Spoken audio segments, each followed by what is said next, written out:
Les personnes âgées, dans n'importe quelle classe de la société, elles ont toujours quelque chose à donner.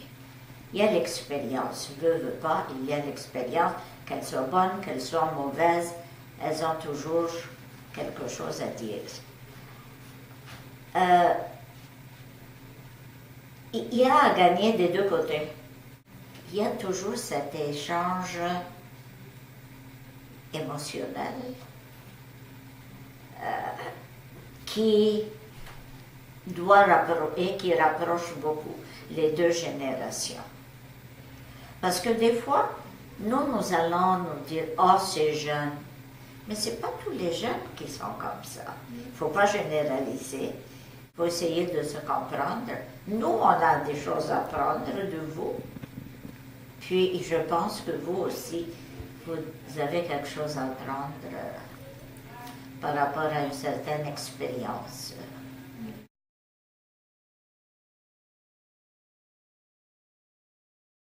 La première chose que je dirais, pas de décrochage. Ça, c'est très important. Mais l'argent, c'est pas tout dans la vie. Dans la vie, il faut faire et étudier ce qu'on aime et être heureux dans ce qu'on fait. Ça, c'est le plus important. Puis, je verrai que les jeunes devraient communiquer un peu plus, pas seulement avec les personnes âgées, mais entre eux.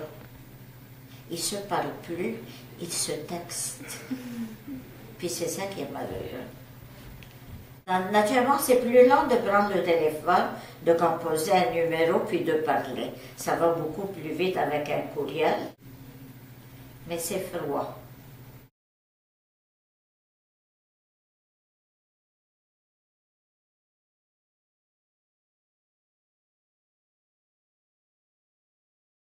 Bien sûr, il y a le point de vue de l'enfant aussi.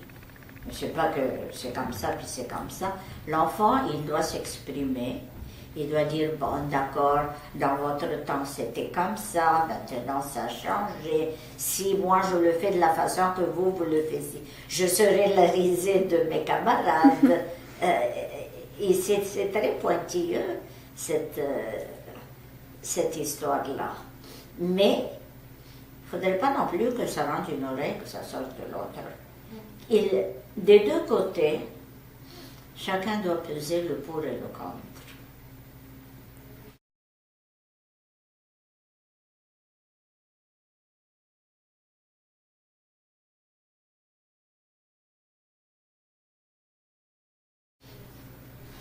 Bien, moi, ce que j'aurais voulu partager, leur donner un petit peu les principes que j'ai reçus. Moi, ma mère nous a élevés toute seule parce que mon père est mort, moi j'avais 9 mois. Ma mère avait 36 ans, elle était veuve avec 7 enfants. Elle nous a bien élevés, elle a été toujours bien éduquée.